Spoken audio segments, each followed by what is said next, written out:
बृहस्पति भगवान की कथा एवं आरती। तो एक बार बोलिए प्रेम से बृहस्पति भगवान की जय, लक्ष्मी माता की जय। कि प्राचीन समय की बात है, भारतवर्ष में एक राजा राज्य करता था। वह बड़ा प्रतापी और दानी था। वह नित्य गरीबों और ब्राह्मणों की सेवा सहायता करता था।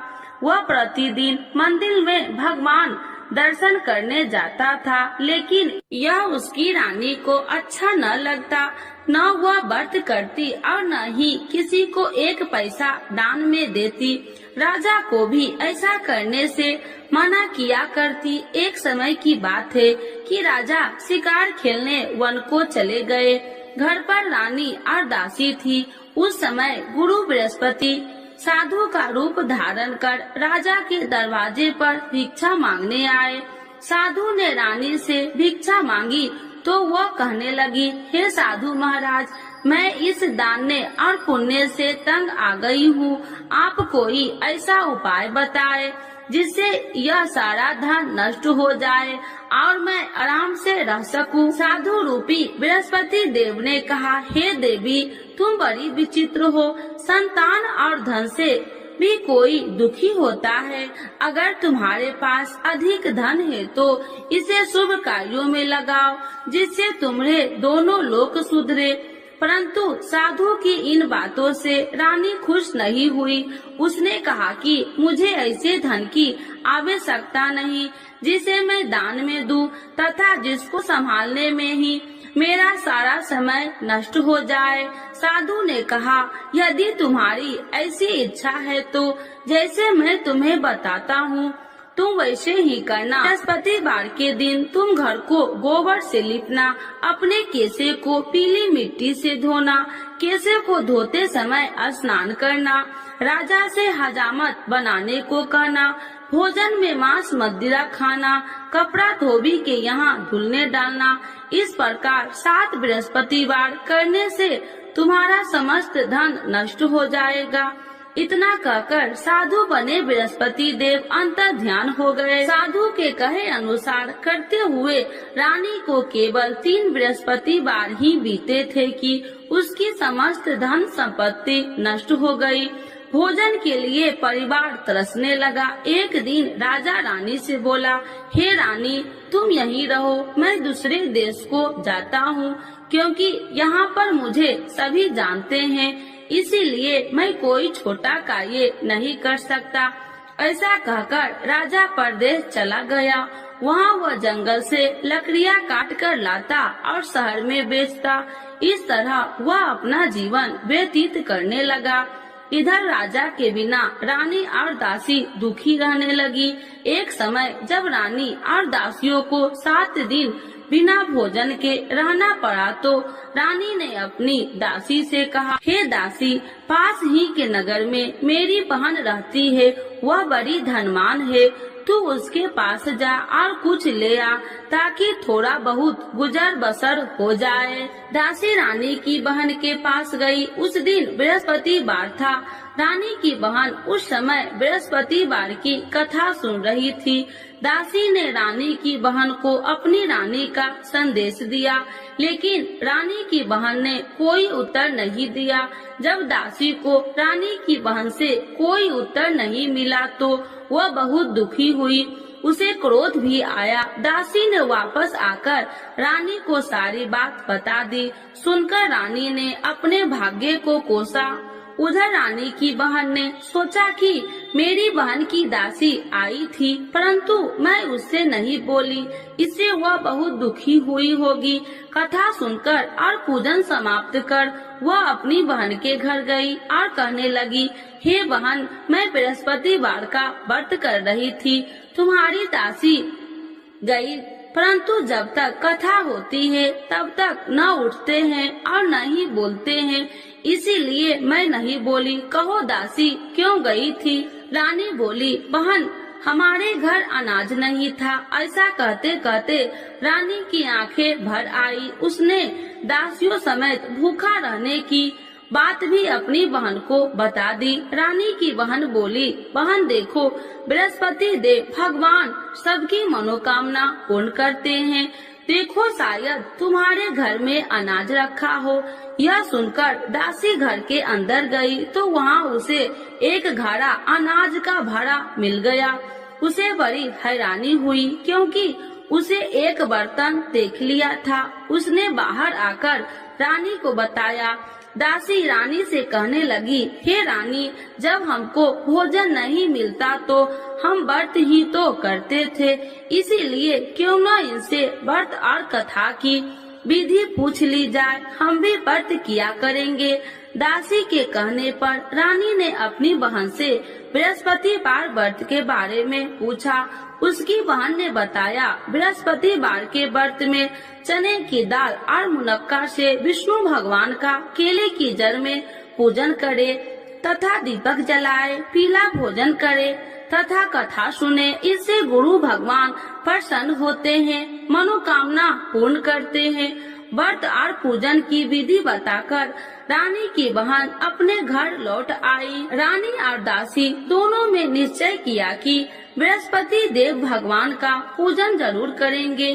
7 रोज बाद जब बृहस्पतिवार आया तो उन्होंने व्रत रखा। घुड़सार में जाकर चना और गुड़ बिन लाई तथा उसकी दाल से केले की जड़ तथा विष्णु भगवान का पूजन किया। अब पीला भोजन कहाँ से लाए? दोनों बड़ी दुखी हुई, परंतु उन्होंने व्रत किया था, इसीलिए बृहस्पति देव भगवान प्रसन्न थे। एक साधारण व्यक्ति के रूप में वे दोनों थालों में सुंदर पीला भोजन लेकर आए और दासी को देकर बोली, हे दासी, यह भोजन तुम्हारे लिए और तुम्हारी रानी के लिए है, इसे तुम दोनों ग्रहण करना। दासी भोजन पाकर बहुत प्रसन्न हुई। उसने रानी को सारी बात बताई। उसके बाद से वे प्रत्येक बृहस्पतिवार को गुरु भगवान का व्रत और पूजन करने लगी। बृहस्पति भगवान की कृपा से उनके पास धन हो गया, परंतु रानी फिर पहले की तरह आलस करने लगी। तब दासी बोली, देखो रानी, तुम पहले भी इसी प्रकार आलस करती थी, तुम्हें धन रखने में कष्ट होता था, इस कारण सभी धन नष्ट हो गया। अब गुरु भगवान की कृपा से धन मिला है तो फिर तुम्हें आलस होता है। बड़ी मुसीबतों के बाद हमने ये धन पाया है, इसीलिए हमें दान पुण्य करना चाहिए। अब तुम भूखे मनुष्य को भोजन कराओ, प्याव लगवाओ, ब्राह्मणों को दान दो, कुआं, तालाब, बावड़ी आदि का निर्माण कराओ, मंदिर, पाठशाला बनाकर ज्ञान दो, कुमारी कन्याओं का विवाह करवाओ, अर्थात धन को शुभ कार्यों में खर्च करो, जिससे तुम्हारे कुल का यश बढ़ेगा तथा स्वर्ग की प्राप्ति हो और पितृ प्रसन्न हो। दासी की बात मानकर रानी शुभ कर्म में करने लगी। उसका यश फैलने लगा। एक दिन रानी और दासी आपस में विचार करने लगी कि जाने राजा किस दशा में होंगे, उनकी कोई खोज खबर भी नहीं है।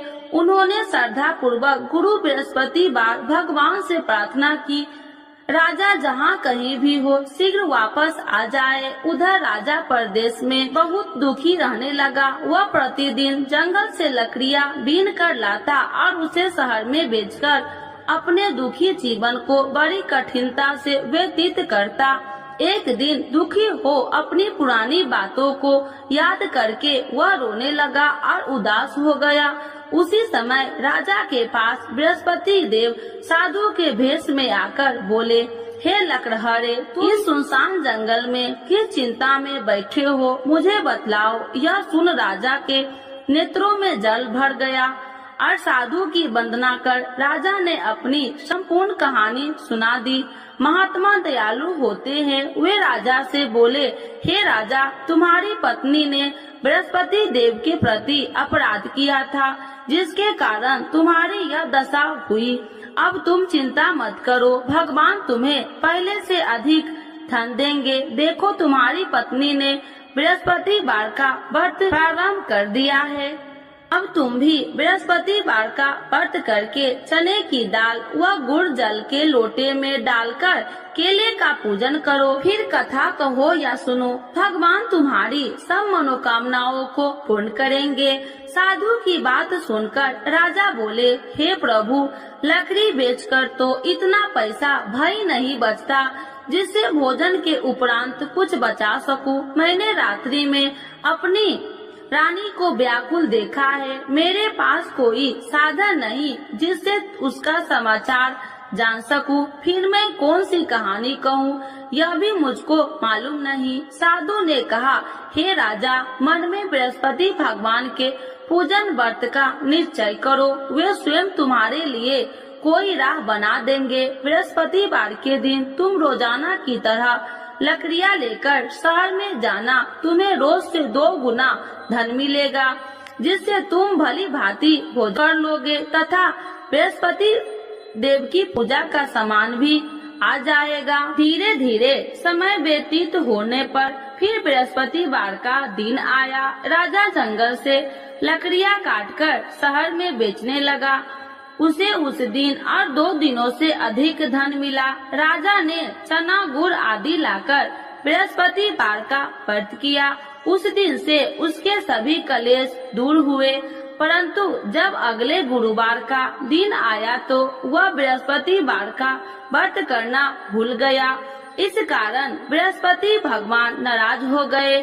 उस दिन उस नगर के राजा ने विशाल यज्ञ का आयोजन किया था तथा अपने समस्त राज्यों में घोषणा करवा दी कि सभी मेरे यहाँ भोजन करने आवे, किसी के घर चूल्हा न जले। इस आज्ञा को जो न मानेगा उसको फांसी दे दी जाएगी। राजा की आज्ञा अनुसार राज्य के सभी वासी राजा के भोजन में सम्मिलित हुए, लेकिन लकड़हारा कुछ देर से पहुंचा, इसीलिए राजा को उसको अपने साथ महल में ले गए। जब राजा लकड़हारे को भोजन करा रहे थे तो रानी की दृष्टि उस खूंटी पर पड़ी जिस पर उसका हार लटका हुआ था। उसे हार खूंटी पर लटका दिखाई नहीं दिया। रानी को निश्चय हो गया कि मेरा हार इस लकड़हारे ने चुरा लिया है। उसी समय सैनिक बुलाकर उसको जेल में डलवा दिया। लकड़हारा जेल में विचार करने लगा कि जाने कौन से पूर्व जन्म के कर्म से मुझे यह दुख प्राप्त हुआ है। और जंगल में मिले साधु को याद करने लगा। तत्काल बृहस्पति देव साधु के रूप में प्रकट हो गए और कहने लगे, अरे मूर्ख, तूने बृहस्पति देवता की कथा नहीं की, इसी कारण तुझे यह दुख प्राप्त हुआ है। अब चिंता मत कर, बृहस्पतिवार के दिन जेल खाने के दरवाजे पर तुझे 4 पैसे पड़े मिलेंगे। उनसे तू बृहस्पतिवार की पूजा करना तो तेरे सभी कष्ट दूर हो जाएंगे। अगले बृहस्पतिवार उसे जेल के द्वार पर 4 पैसा मिले। राजा के पूजा का सामान मंगवाकर कथा कही और प्रसाद बांटा। उसी रात्रि में बृहस्पति देव ने उस नगर के राजा को स्वप्न में कहा, हे राजा, तूने जिस जेल में बंद किया है उसे कल छोड़ देना, वह निर्दोष है। राजा प्रातः काल उठा और खूंटी पर हार टंगा देकर लकड़हारे को बुलाकर क्षमा मांगी तथा राजा के योग्य सुंदर वस्त्र आभूषण भेंट कर उसे विदा किया। गुरुदेव की आज्ञा अनुसार राजा अपने नगर को चल दिया। राजा जब नगर के निकट पहुंचा तो उसे बड़ा ही आश्चर्य हुआ।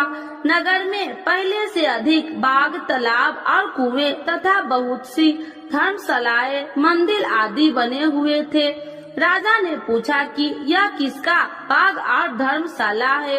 तब नगर के सब लोग कहने लगे कि यह सब रानी और दासी द्वारा बनवाए गए हैं। राजा को आश्चर्य हुआ और गुस्सा भी आया कि उसकी अनुपस्थिति में रानी के पास धन कहां से आया होगा। जब रानी ने यह खबर सुनी कि राजा आ रहे हैं तो उसने अपनी दासी से कहा, हे दासी, देख राजा हमको कितनी बुरी हालत में छोड़ के गए थे, वह हमारी ऐसी हालत देखकर लौट न जाए, इसीलिए तू दरवाजे पर खड़ी हो जा।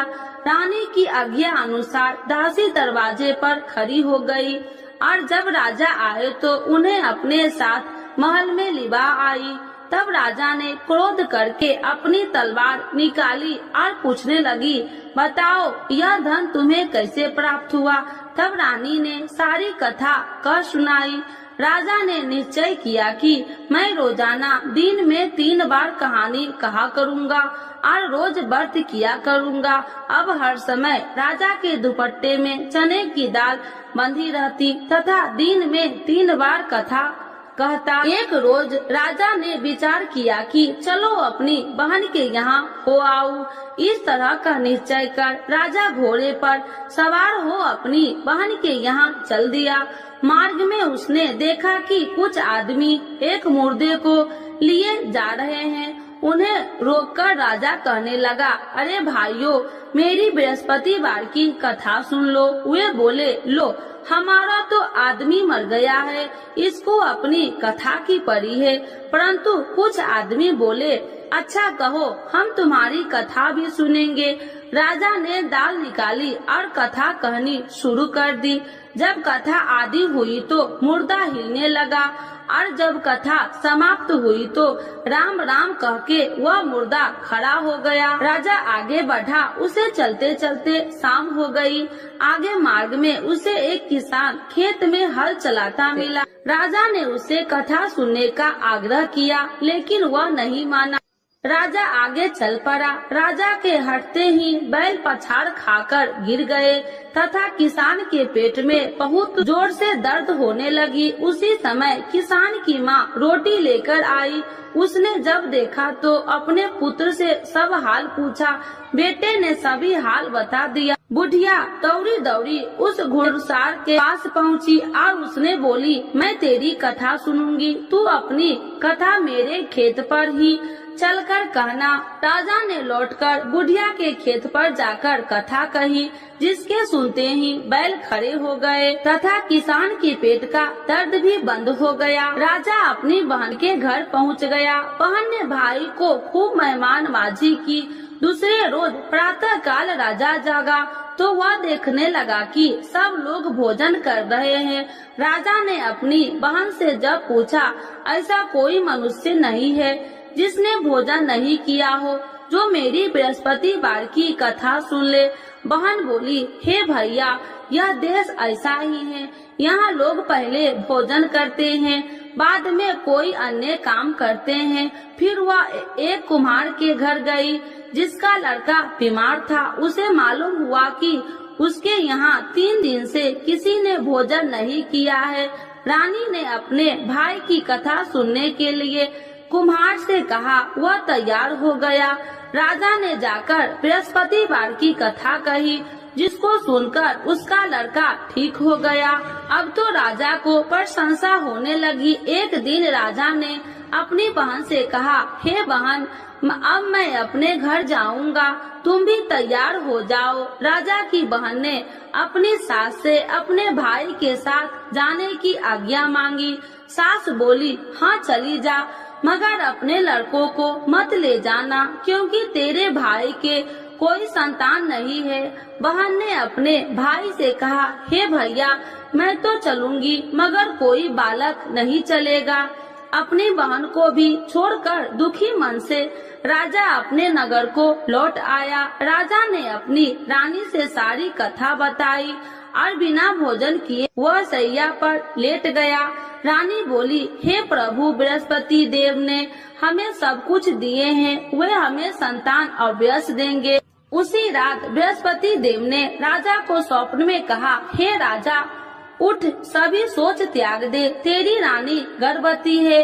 राजा को यह जानकर बड़ी खुशी हुई। 9वें महीने में रानी के गर्भ से एक सुंदर पुत्र पैदा हुआ। तब राजा बोला, हे रानी, स्त्री बिना भोजन के रह सकती है, परंतु बिना कहे नहीं रह सकती। जब मेरी बहन आए तो तुम उससे कुछ मत कहना। रानी ने हाँ कर दी। जब राजा की बहन ने यह शुभ समाचार सुना तो वह बहुत खुशी हुई तथा बधाई लेकर अपने भाई के यहाँ आई। रानी ने तब उसे आने का उलाहना दिया। जब भाई अपने साथ ला रहे थे तो तब टाल गई, उनके साथ न आई और आज अपने आप भागी भागी बिना बुलाए आ गई। तो राजा की बहन बोली, भाई मैं इस प्रकार न कहती तो तुम्हारे घर औलाद कैसे होती। बृहस्पति देव सभी मनोकामनाएं पूर्ण करते हैं। जो श्रद्धा भाव पूर्वक बृहस्पतिवार का व्रत करता है एवं कथा पढ़ता है अथवा सुनता है और दूसरों को सुनाता है, बृहस्पति देव उसकी सभी मनोकामनाएं पूर्ण करते हैं, उनकी सदैव रक्षा करते हैं। जो संसार में सद्भावना से गुरुदेव का पूजन एवं व्रत सच्चे हृदय से करते हैं, उनकी सभी मनोकामनाएं वैसे ही पूर्ण होती है जैसे सच्ची भावना से रानी और राजा ने बृहस्पति देव की कथा का गुणगान किया तो उनकी सभी इच्छाएं बृहस्पति देव जी ने पूर्ण की। अनजाने में भी बृहस्पति देव की उपेक्षा न करे, ऐसा करने से सुख शांति नष्ट हो जाती है। इसीलिए सबको कथा सुनने के बाद प्रसाद लेकर जाना चाहिए। हृदय से उनका नमन करते हुए जयकारा बोलना चाहिए। तो एक बार बोलिए प्रेम से बृहस्पति भगवान की जय, विष्णु भगवान की जय, लक्ष्मी माता की जय। आरती श्री बृहस्पति देव की। ओम जय बृहस्पति देवा, स्वामी जय बृहस्पति देवा, छीने छीने भोग लगाऊं, छीने छीने भोग लगाऊं, कदली फल में बा। ओम जय बृहस्पति देवा, तुम्हें पूरन परमात्मा, तुम्हें अंतर्यामी, स्वामी तुम्हें अंतर्यामी, जगत पिता जगदीश्वर, जगत पिता जगदीश्वर, तुम्हें सबके स्वामी। ओम जय बृहस्पति देवा, चरणामृत निज निर्मल, सब पातक हरिता, स्वामी सब पातक हरिता, सकल मनोरथ दायकी, सकल मनोरथ दायकी, कृपा करो भरता। ओम जय बृहस्पति देवा, तन मन धन अर्पण कर, जो जन शरण पड़े, स्वामी जो जन शरण पड़े, प्रभु प्रकट तब हो करे, प्रभु प्रकट तब हो कर, आकर द्वार खड़े। ओम जय बृहस्पति देवा, दीन दयाल दयानिधि, भक्तन हितकारी, स्वामी भक्तन हितकारी, पाप दोष सब हरिता, पाप दोष सब हरिता, भव बंधन हारी। ओम जय बृहस्पति देवा, सकल मनोरथ दायकी, सब संशय तारो, स्वामी सब संशय तारो, विषय विकार मिटाओ, विषय विकार मिटाओ, संतन सुखकारी। ओम जय बृहस्पति देवा, जो कोई आरती तेरी प्रेम सहित गावे, स्वामी प्रेम सहित गावे, ज्येष्ठानंद बंद सो, ज्येष्ठानंद बंद सो, सो निश्चय पावे। ओम जय बृहस्पति देवा, स्वामी जय बृहस्पति देवा। बृहस्पति बृहस्पति भगवान की जय, विष्णु भगवान की जय, लक्ष्मी माता की जय।